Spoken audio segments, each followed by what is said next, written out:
Are we good? We're live. Oh, I realized we didn't have the intro video. Sorry. Oh. Still just the awkward silence, Yeah. making sure the audience is awake. I'm definitely awake. My bad there. Welcome in.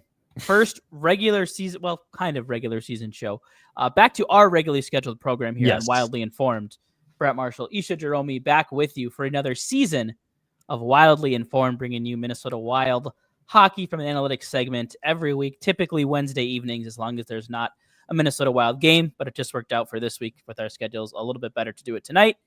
Even though there is a Wild game. Yeah, it's in second intermission right now. So maybe we're catching some of you looking for some little intermission entertainment, and that you'll maybe keep us on in the background as you watch the third period of their preseason game, currently against the Dallas Stars, leading 2-1 on 2 goals by Mr. Marco Rossi. Imagine that. Yeah. Hey, preseason, fourth line playoffs, first line regular season. All this guy does is score, baby. Yeah. So lots to get to today. We're going to get back in our hockey headlines, talk about a few noteworthy stories from around the league, give our kind of final thoughts and opinions on the Hockey Canada trial, because I don't think we ever got around to that yet so far. So I wanted to wrap that up.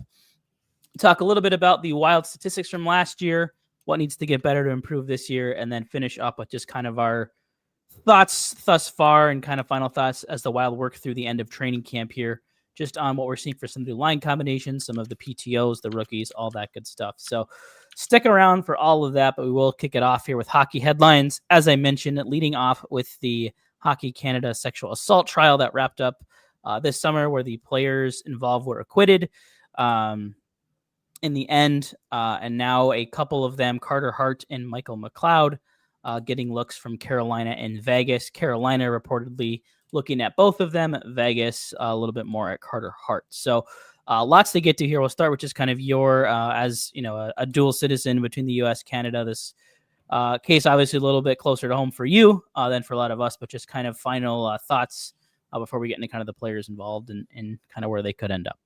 Yeah, I mean, well, they were acquitted. So in the court of law, obviously found not guilty. And I know, without getting into too much of the weeds, and like they did a really good job, Rick Westhead and even some American coverage did like ESPN too, did a pretty good job covering everything. So if you guys want a bunch of details there, I'll actually just link some of the articles that I followed and Rick Westhead stuff in the comments on YouTube and then description on wherever you get your podcasts. But I mean, most of it came down to like the victim knew what was going on more than originally led the courts to believe, and there was enough evidence to prove that. So I think that for the most part, there's still a big cloud of like disappointment that it even like came to this, and that everybody involved was in this type of situation, and that Hockey Canada just doesn't have a good track record. Whether they have leaky faucets when it comes down to a lot of things that go on behind the scenes. I mean, at this point, it's like, it's too much, right? Like it might happen, because it might be like Canadians listening and be like, well, it happens in other sports, or it happens in, you know, maybe it happens in USA hockey behind it. Look, the track record is there for Canada, and it dates back like well before even the 2000s. So not thrilled that there's constant stories and constant cases of this from just like players who predominantly were developed and given a lot of rope from Hockey Canada. I mean, I always think back as a Canucks fan too, like Jake Virtanen. I'm glad that like he is rotting in Russia or Switzerland or wherever the fuck he's at right now, because he was actually found guilty. But yeah, the players were acquitted. A few of them, I think, I forget which player, but one I know like kind of already hung up the skates. Formenton. He's playing in like and he's like working construction. And then there's what he's doing anymore. Yeah, I know a couple. One guy like went back to school. I think Dubé even like went back to school for a little bit, or was like looking to do classes and stuff like that. I'll say that I'm not surprised that out of all of them, Carter Hart's the one who's trying to get back in the league, because he had the most helium. He was arguably a star at the time that all this happened. So yeah, that's kind of my thoughts. Carolina being in on either of them. I mean, Jordan Stahl is giving statements now, so like I think they're pretty close, saying that like, you know, people mess up. I was arrested. I'm pretty sure in Stahl's case, he just got way too drunk at the boys' bachelor or at his brother's bachelor party. As an underager, yeah. Yeah. So, yeah. Not thrilled as always that like just Hockey Canada that this just keeps happening. But I followed it closely and enough to acquit them of all charges. And yeah, here we are. Yeah, I think you summed it up nicely. And I just think in regard, like, there's like, a really I can't say like, oh, I wish that they were thrown behind. It's like, look, man, like I'm not a lawyer. I followed it as closely. And honestly, when I read some of the stuff about that, I was like, yeah, I at first was led to believe that, and I hate to say this, but that it was worse than it was, even though the whole thing was just kind of gross. Like, just read the scenarios. It was just kind of like, I don't know, man. I'm not here to kink shame, but that shit's just not for me. All right. Just like that. Anyways, go through the weeds. Like I said, I don't want to get into it too much here. So like, yeah, I don't know. It wasn't as bad as I think we all were led to believe it was, but the whole, like, I'm not thrilled still with any of the guys and just the situation at large. Right. And you brought up the Jordan Stahl comments that came out of an Athletic article written by Mark Lazarus, where he talked or attempted to talk about the Hurricanes and the Golden Knights. Some really interesting comments there from the team and about how the Athletic reporter was treated in Vegas. Go check out that article if you haven't, or see if you can find some excerpts of it on X. It is quite interesting. Wait, which reporter? Lazarus wrote it. Oh, okay. And they removed someone from like the press room and stuff, but they didn't say who it was. So I was gonna say, I know Jesse Granger, like, not well, but like, yeah, and I know he wrote for the Athletic for a while in Vegas as well. So I'm just, I think he still does, but I don't know if he was the one mentioned in the article or not. They didn't specify. But moving on, one of the kind of big contract holdouts remaining in the NHL right now, Mason McTavish of the Ducks, still in a skating contract with the OHL right now too. I love it. Yeah, that was, I think, the last update I could find. That was from about a week ago on the 18th of September. That they're thrilled because like they're just having open practices with an NHL player, and they probably just up their ticket prices like from $5 entry to like $25-$30 right now. So they're just loving this. Yeah, so very interesting there. Like if things still stall out and McTavish wants like out of Anaheim, like that would be a guy. And I think we may have talked about this when we kind of went through all the Rossi stuff over the summer. That Mason McTavish, he would be a guy that, like, the type of player I think if you traded Marco Rossi that you would hope to get back. Whether or not either side is interested in that at all, I have no basis to that, but more of just hey, if like that did come up, like, the Wild talking about how they could be active if a big player became available, like that would be the type of name I think that would get me a little bit excited. Sized guy, a big scoring, guy who can actually hit, even though Rossi can hit, but he ain't separating too many guys from the puck. Yeah, for sure. Couple big injury news related items. Matthew Tkachuk going to be out until December for GM Bill Zito, so they're going to be without one of their stars for a while, and potentially now also without Alexander Barkov, who left practice today with a non-contact knee injury.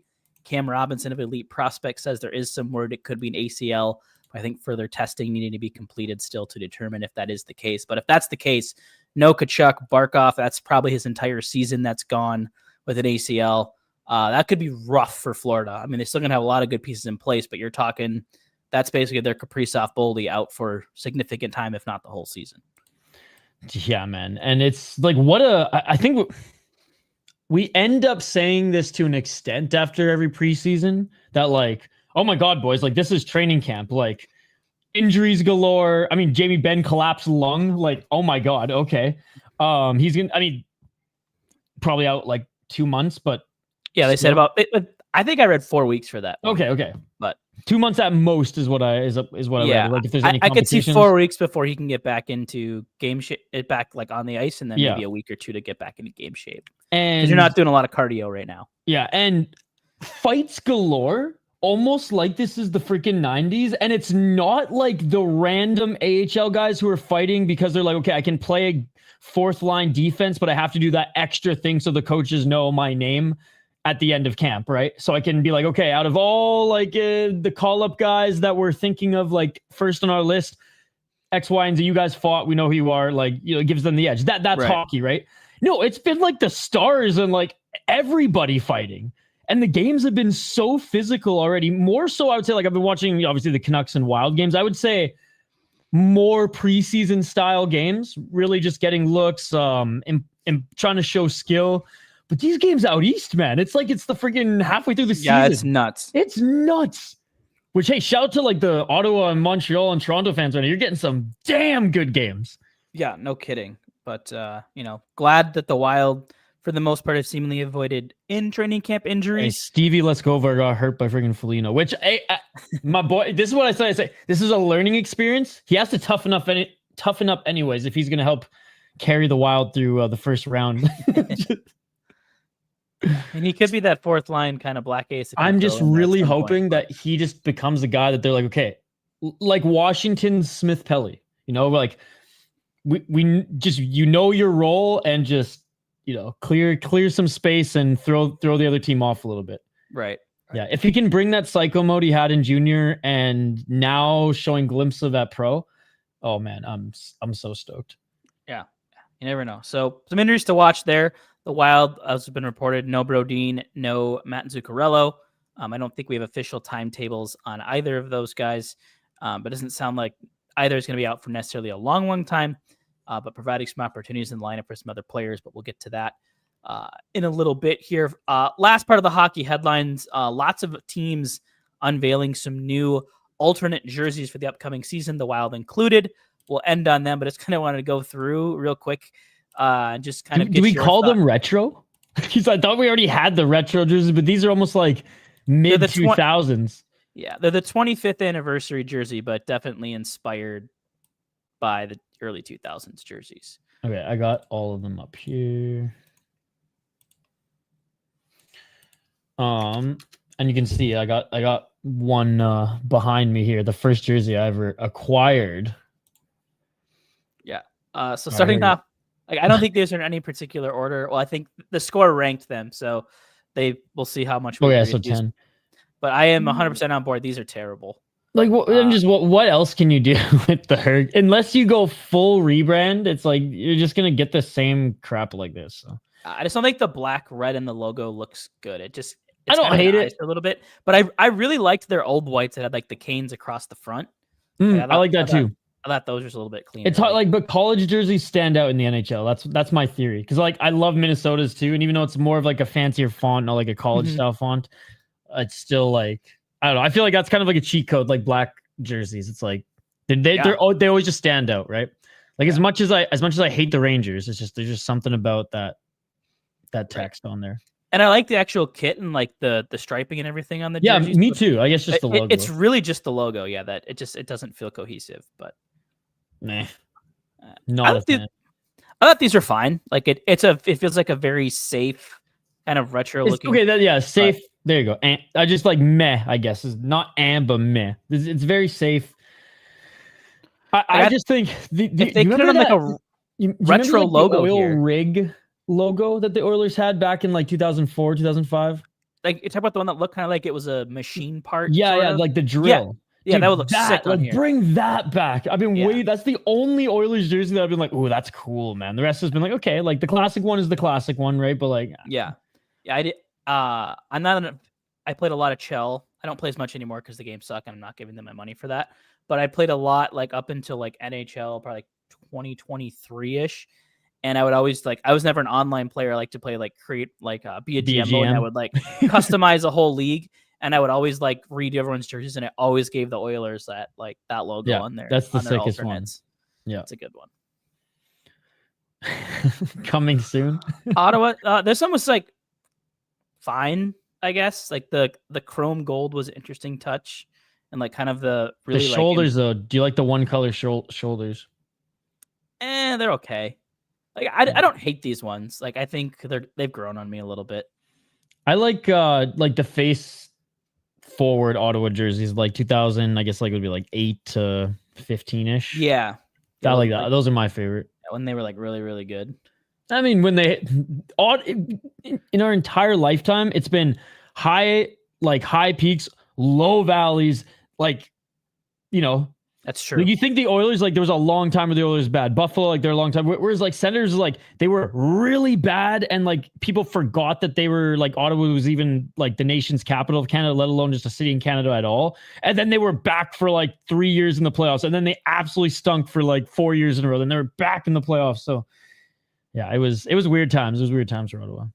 Yeah. All right, Capitals. These are phenomenal. Yeah, I mean, the Screaming Eagle, whether it's, like, any base color, it's going to be awesome. So, I mean, the logo carries it.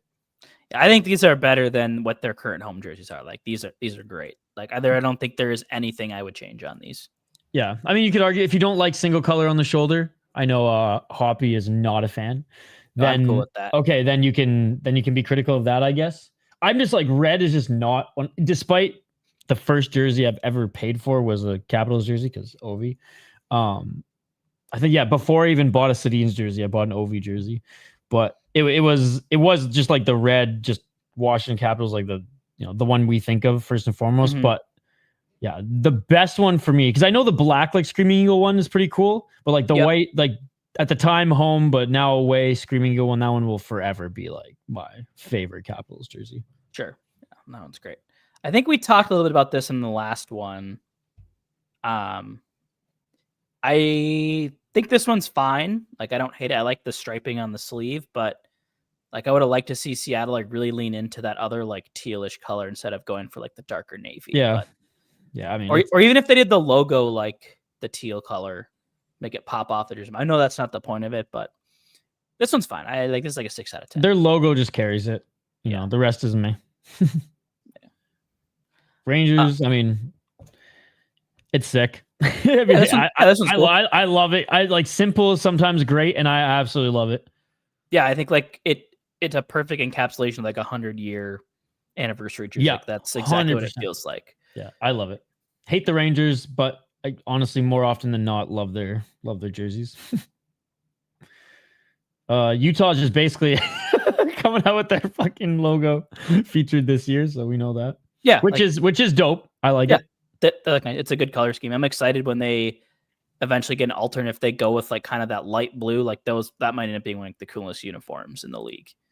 Yeah, if they do that right, which is good because that's the one thing I miss about the Arizona Coyotes is like the cool jerseys, like the Kachina and stuff. Do you see that the what are they called? The Roadrunners, their AHL club are adopting the Kachinas now, which is pretty sweet. Yeah, that's sweet. Yeah, they're keeping it alive. I know, by the way, Judd's Buds is now the official or unofficial official Mammoth podcast for the NHL. So check it out. There you go. I feel like they've done this so this doesn't feel new to me. I feel like at some point, because the Boston Bruins like slightly change their jerseys, I feel like every 2 years, but like don't really change. I feel like I've seen this before.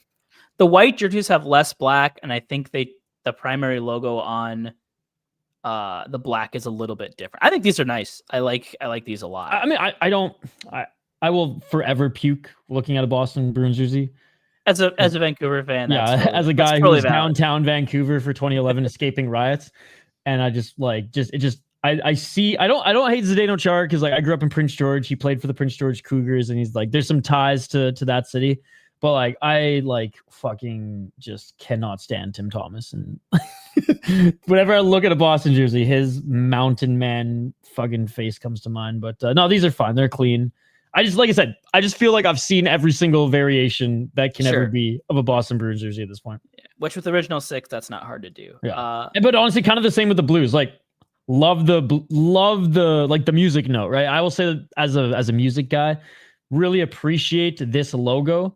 But the blue on blue is just kind of, I don't know.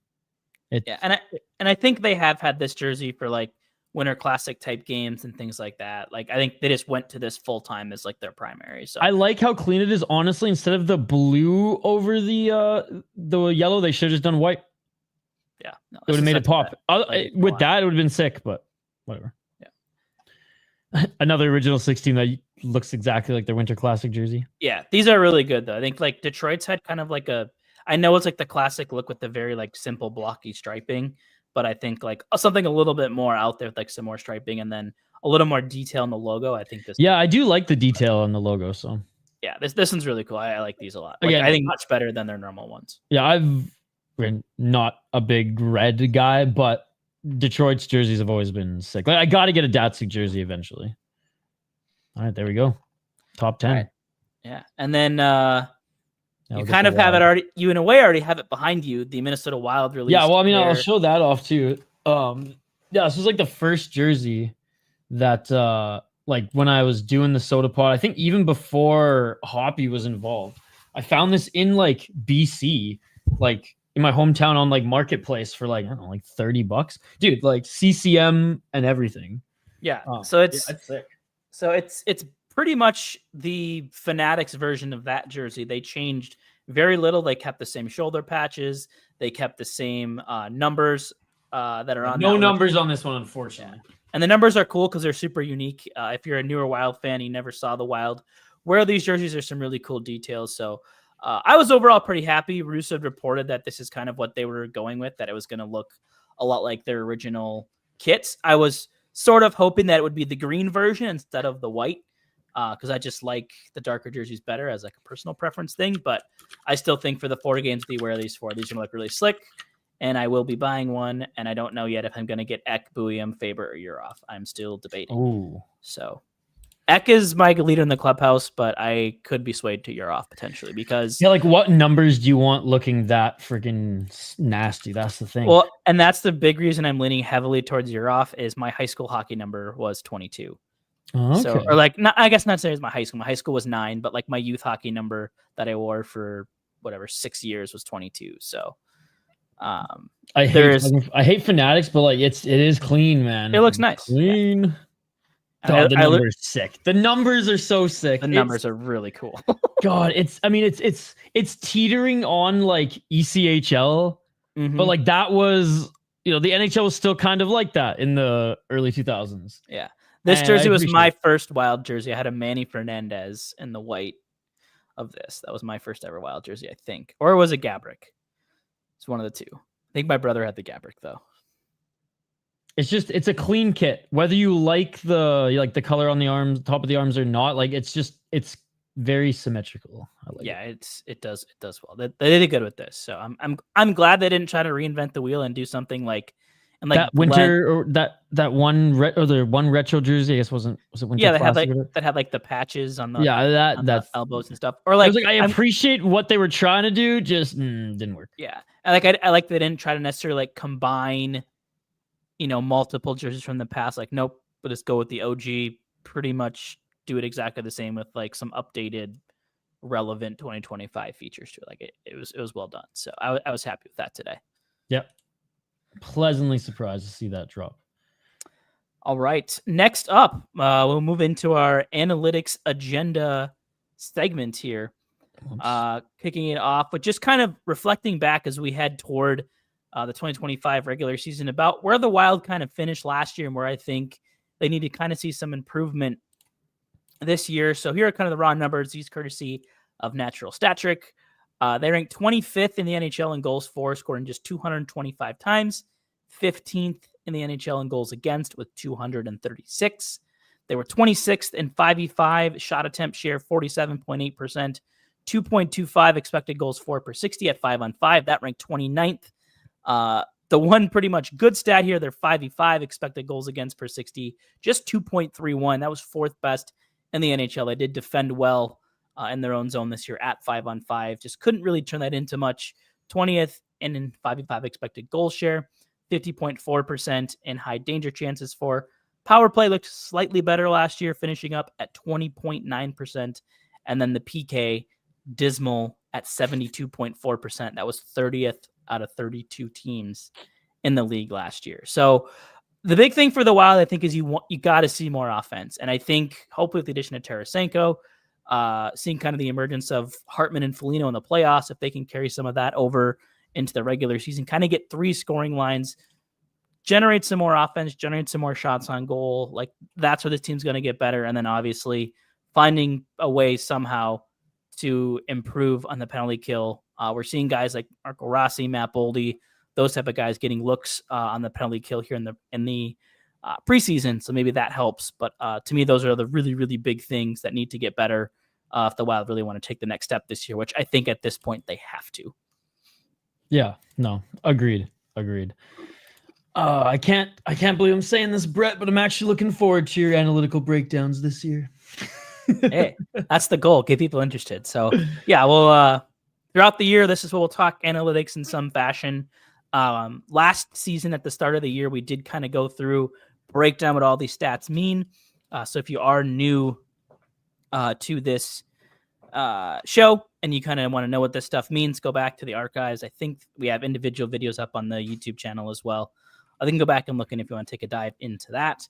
I might even just throw like a compilation, because I separated them all into their own like segments, but I might just like put them all in a compilation. So it's just like I didn't timestamp like this is Corsi, this is Fenwick. There you go. There you go. Yeah, that'd be sweet. And then I probably will either before the first game of the season or maybe during the first week do a quick recap of how to read my player cards. No changes anticipated coming to those this offseason, other than maybe finding some new pictures to put in there to kind of refresh that a little bit, but nothing else should be changing there. Yo, shout out to RJ. I love it. RJ's back, right? RJ took the summer off because there's no hockey, but RJ's always here feeding us with the live freaking stats, live goals for every game going on. We appreciate you, RJ, longtime subscriber. We got Brian and Trav also in the chat here. And Brian, yes, like he's just like a tough guy who can skate. So I just like really want to see him with the Wild. But you're right. I want to see him develop in Iowa this year. And as always, Trav, good to see you as well. All right. We got some opinions to puck or what? I just want to say, puck, your opinion. All right, Brett. No, I can't hear you. I didn't even notice that your mic went out at first. Unmute yourself. Yeah, we good now. There we go. Check 1 2. We're good. All right. Puck your opinion and puck this mic cord. What do you got for us? Yeah. So I just kind of wanted to start off here, kind of 4-ish main topics. Starting off with just kind of the training camp impressions. 3 Wild youngsters kind of looking to make their impression, make the team out of camp. Danila Yurov, Liam Ogren, and Zeev Buium. Yurov getting a big chance tonight playing between Ogren and Vladimir Tarasenko. Has also got that look on the wing, I believe, as well, with Eriksson Ek and Tarasenko. Ogren getting that same look. So just kind of your thoughts on those two, the opportunity that they have this coming, obviously, because Matt Zuccarello injured to start the year, so a spot open in the top 6, and these 2 youngsters both kind of getting a look to fight for that spot.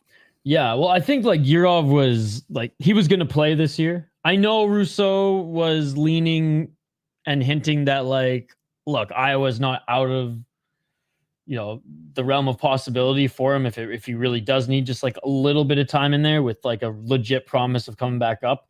But more like they're going to give him the most rope.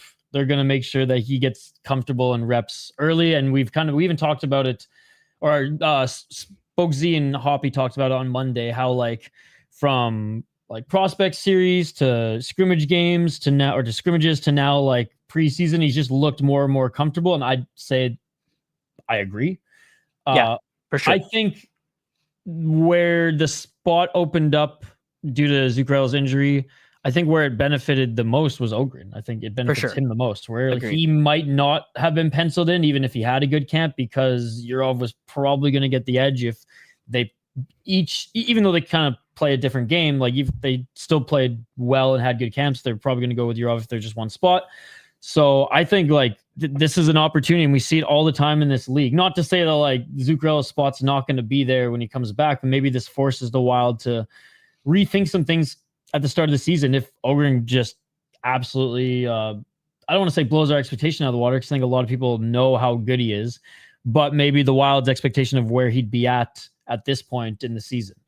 He's a beast, man. Like it's insane. Like we keep saying like the last 2-3 years, oh, he keeps getting bigger and bigger. His game keeps getting bigger and bigger. Like playing a bigger and bigger game. Always played like a very responsible role. Was always like a captain and a leader. And it just seems like he's so dialed. Whether he goes to Iowa or stays in the NHL for a good portion of the season, like I think he's primed to have a good year. And it's showing. I think he's been noticeable. I've liked from what I've seen. Yurov as well, liked what I've seen. Boyum, liked what I've seen as well. I don't think he's been like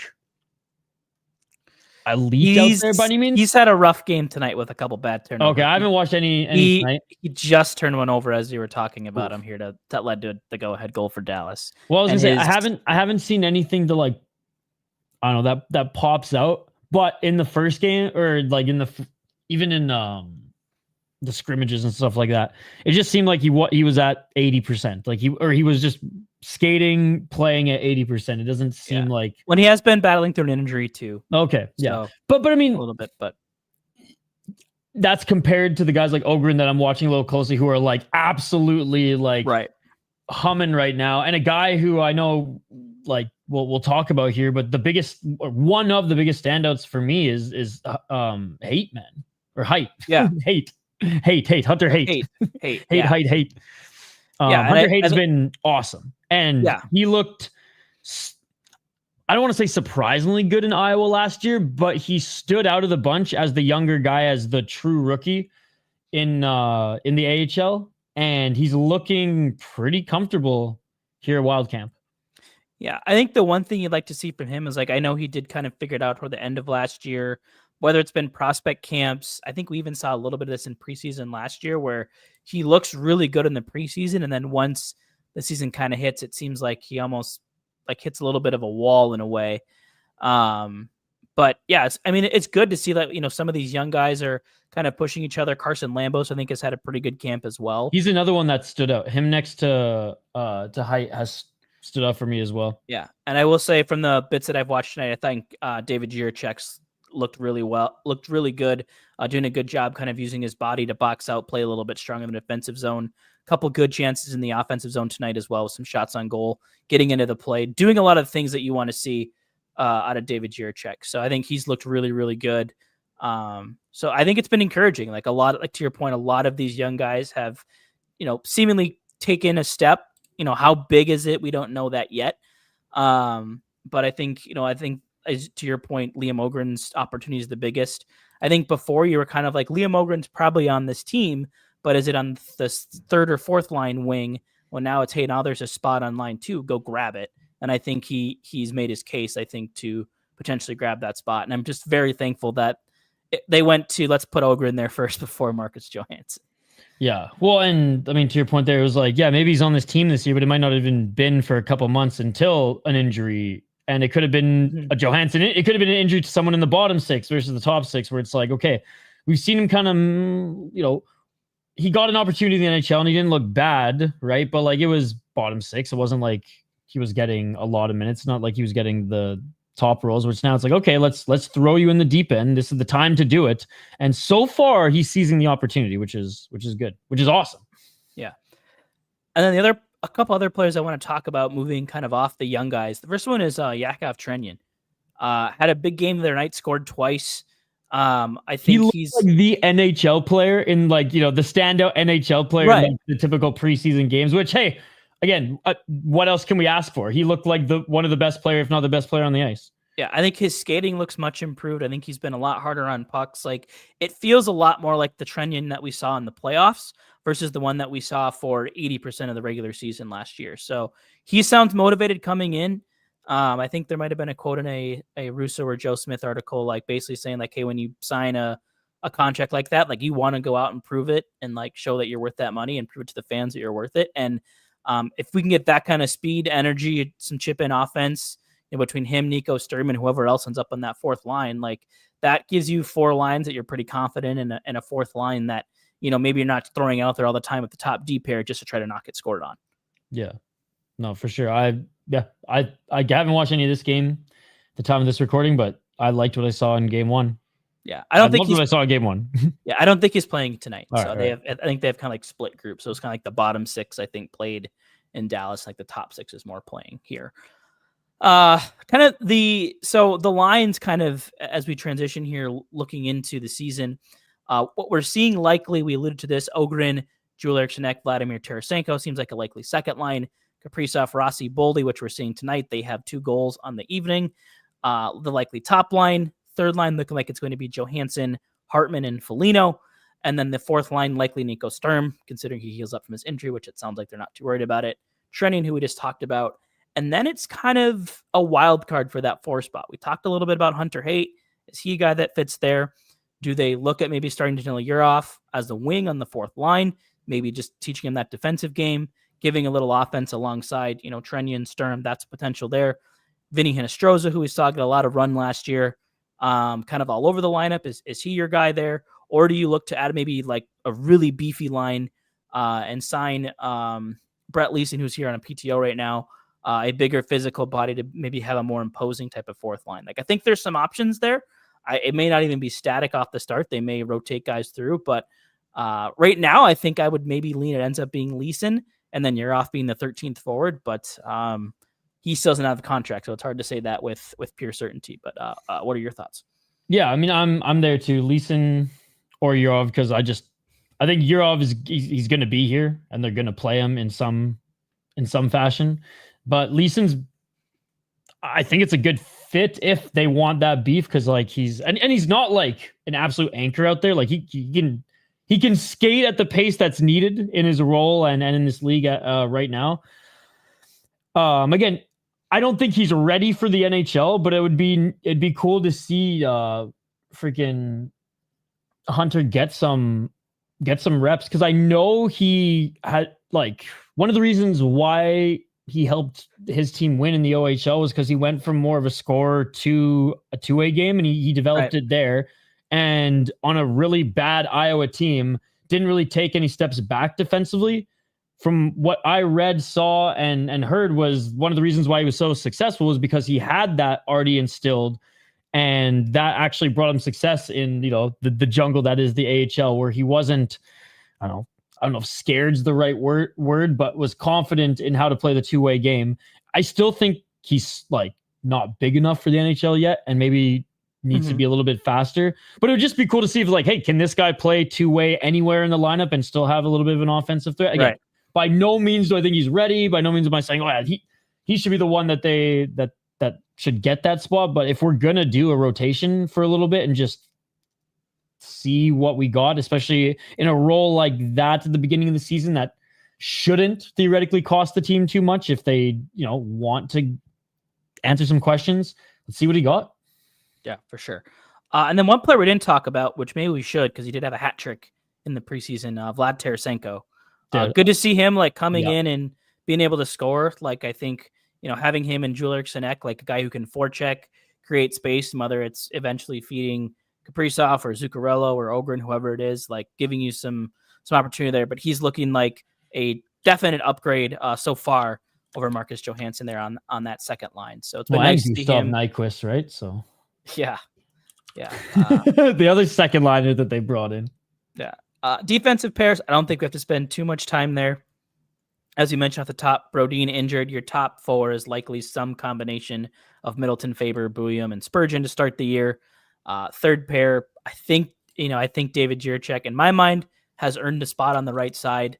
It likely ends up being Zach Bogosian because they like him. And then your 7th defenseman could end up being Jack Johnson, depending on if you want to hold Carson Lambos or whoever else is kind of your 6th defenseman, or your 7th defenseman. But some options there, but that's kind of the way I think it'll go. But we'll see. I personally wouldn't sign Jack Johnson. The guy's not. They don't need him. They don't need him. They have Bogosian. They have their Jack Johnson already. He did have a nice play in one of their goals tonight, but one good play does not make for a roster spot necessarily. And I'm very much Bogosian will probably. I mean, I know they like him, and you're more just I'm less bullish on how much they love him compared to how much you think they do. Well, and I think they want Jiricek to take that spot. Even though it's a very different play, they want him to be in the NHL. So I think that if he keeps playing good, they're gonna be Bogosian, we know you're here. And if you really want to play and ask to be traded, fine, we'll trade you to some friggin' scrub team and you can get minutes. But I think if Jiricek keeps playing well, Bogosian will be the odd man out. Well, then are you saying once Brodin's back? Yeah. Well, and then again, I want Lambos to play himself into regular minutes, but yeah, I don't know. No, that makes sense. Wild PK just gave up a goal. Shocking. 8 seconds into the power play, lost the faceoff, got scored on right away. Chasing at the top. Glad to see none of that has changed. So there goes my optimism for the penalty kill. I don't want to go too much to special teams because I think they're still trying a lot of things there. So finishing up here, I think last but not least, just kind of want to go through, and maybe as we go through shows here, I don't know how many. I think we're about 3 weeks in the regular season, so we'll hit on the other divisions in a future show. But since we are talking about the Wild and just kind of this is the first kind of kickoff for their season, wanted to go through and get your predictions for the Central Division. Going into this, I thought it'd be really easy, and then the more I thought about it, like I don't think any of the teams that finished above Minnesota last year got better necessarily. Dallas, I think, is just getting older. Colorado added Brock Nelson, but didn't, and Gabe Landeskog, so you could maybe argue they've gotten a little bit better. Winnipeg lost some really key pieces, notably Nikolai Ehlers, and replaced him with Gustav Nyquist. And we saw how that went. So I have my order. I can go first if you want a little bit of time to think. So this is the order that my gut feel. I didn't change it. I did this like an hour before the show. So I'm not going to change. This is what I'm sticking with. I still do think Dallas figures it out in the regular season, finishes the top. They just seem to know how to get that done in the regular season. Even a one lung Ben. Yeah. And I think he's not as big a part of their team. Like he is their captain, but in terms of what they want to do, I think he's at this point probably a bottom 6 guy for them, which is still important, but he's not kind of one of their key pieces. I did put Colorado at 2. Just it's hard to bet against Nathan McKinnon and Cale Makar getting it done. I did put the Wild at 3. I think when healthy, this team is very, very good. I believe they're better than they were last year. And this was a team that heading into Christmas was the best team in the NHL. So I think a lot of people are kind of writing them off right now. They remember a lot of what happened in the second half and kind of through the injuries. But when healthy, I do have a lot of confidence in this team. 4, I put St. Louis. I just think that some young players are going to step up. I like some of the moves they made in the offseason. They do have a very old blue line. So I think debating whether or not those guys can continue to hold down the blue line, I like their chances.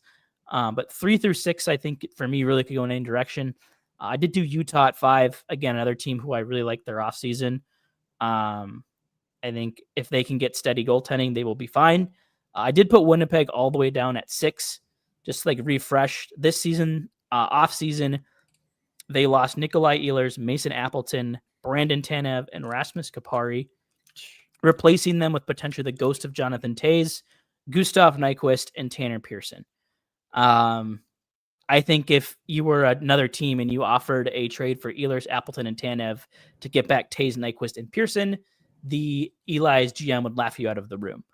They definitely got worse, and I have talked often about how I believe that goaltending is voodoo. It can change heavily year to year.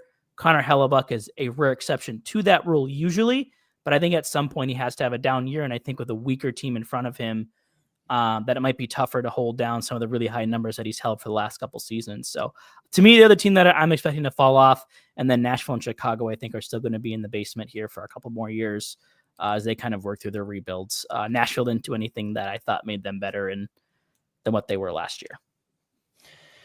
Yeah, like honestly, I wish I had like a lot of different thoughts here. Dallas, I still think is up there. Colorado, do I think they got better? No.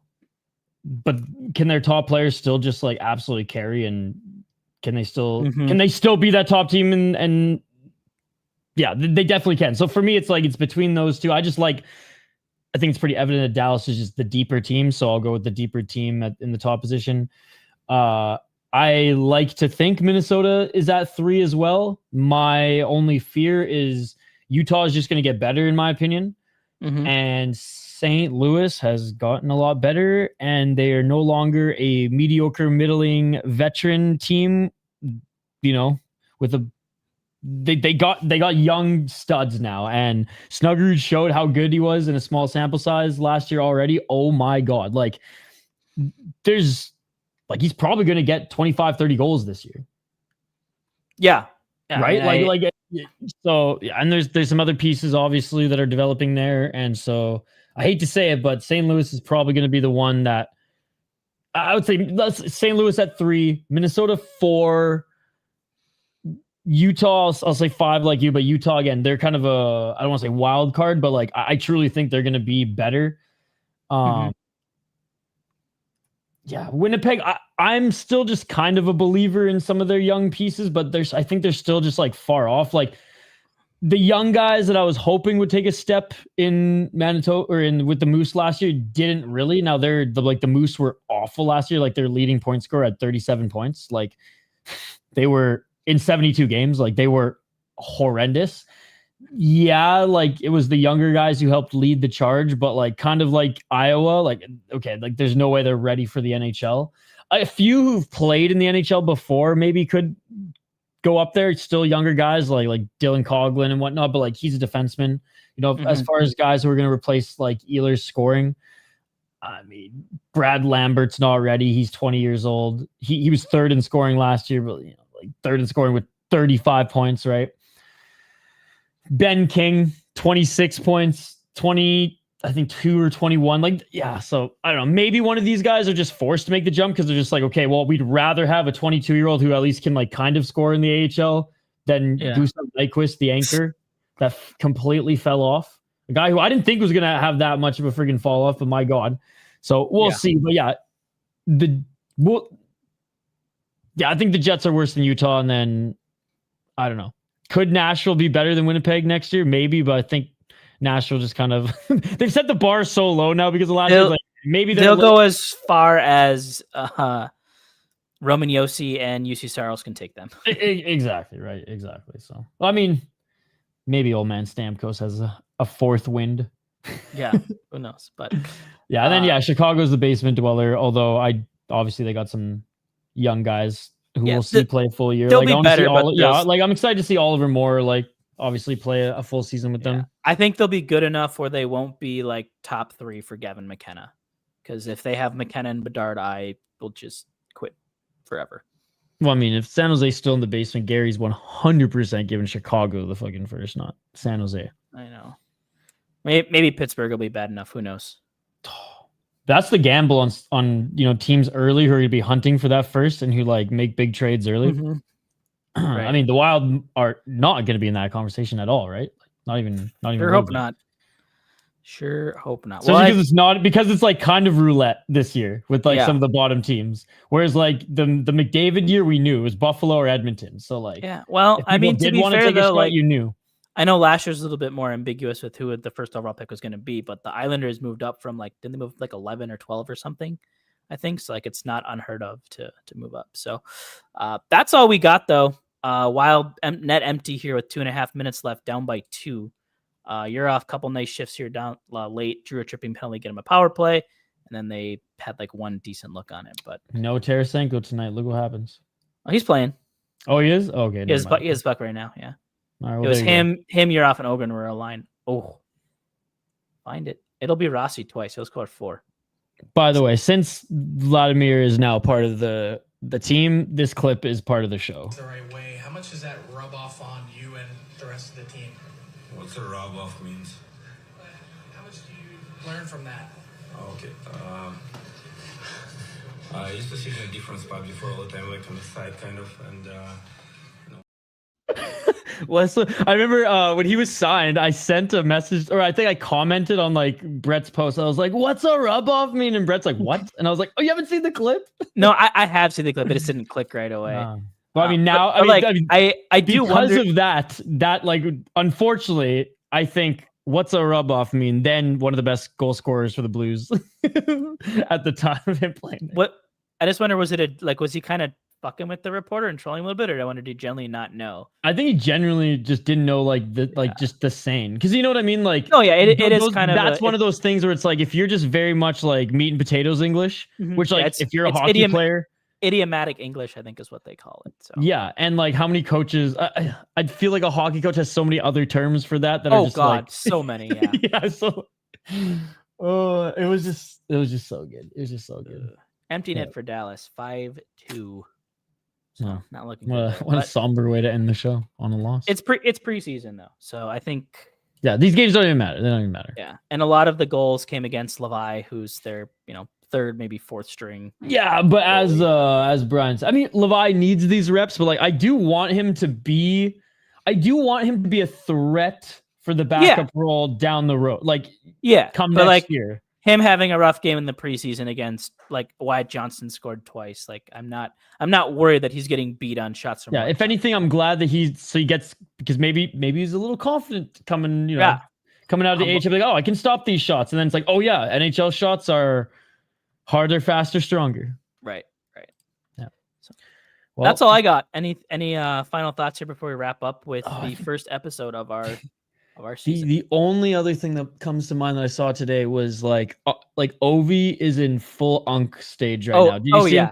Did you see? So he has OVOs that came out in select stores in Washington or in DC, and and he had like the grand, I don't know what you call it, like I was gonna say opening, but when they stock the shelves, I don't know. I actually don't know.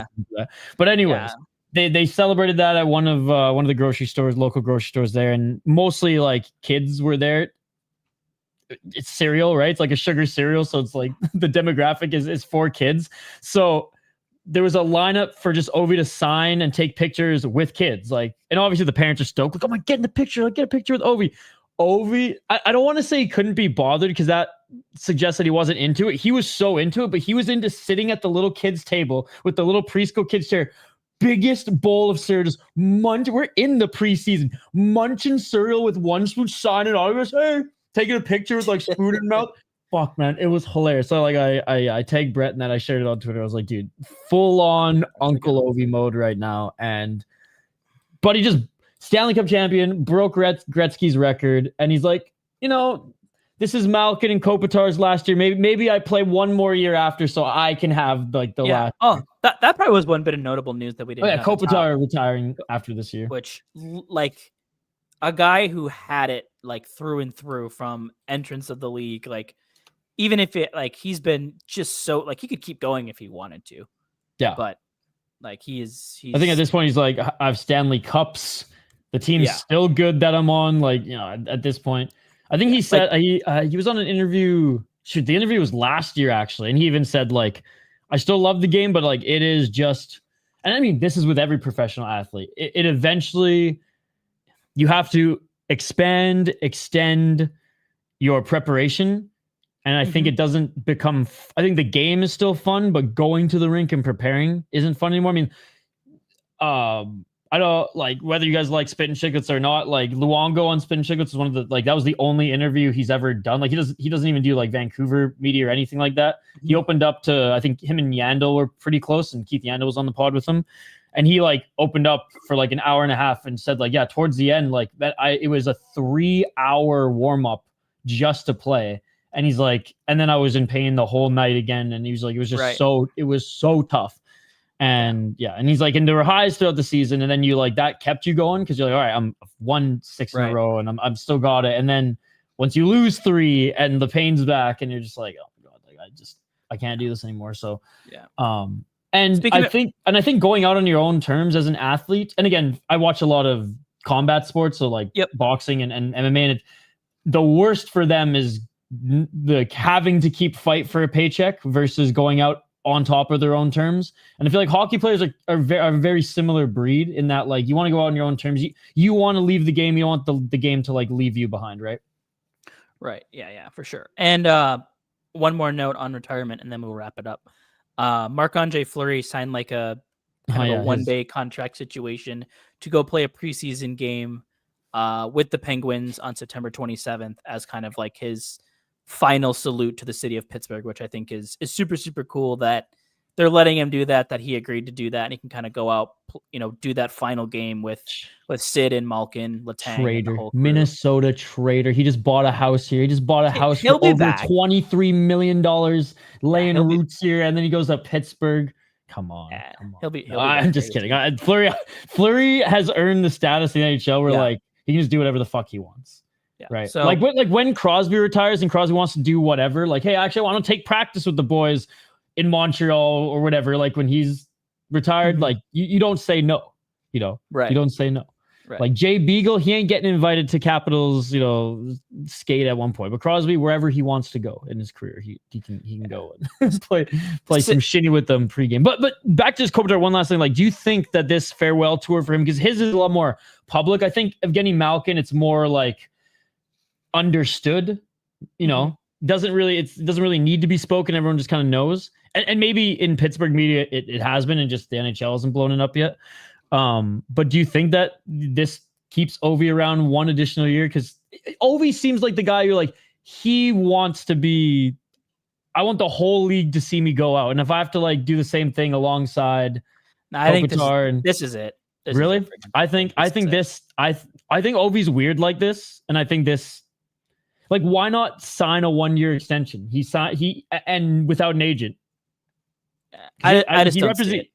He represents himself. Because I thought I even read something. It was either him or Malkin, but like they want to play like a year in Russia too before they. He could play 3 more years in Russia if he wanted to. It's the cage. Yeah, but I think to your point, like at some point you just kind of realize, hey, it's time to walk away. And I think if you still want to do that, you still want to make sure you give yourself the opportunity to do that. But it's not like he's never gonna like. I don't think he's gonna sell his U.S. house and be like Moscow for life. No, again, no.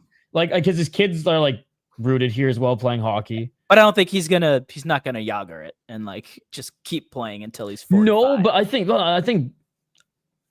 like I said, I assuming he has like another like 60 point, even like 60, 70 point season.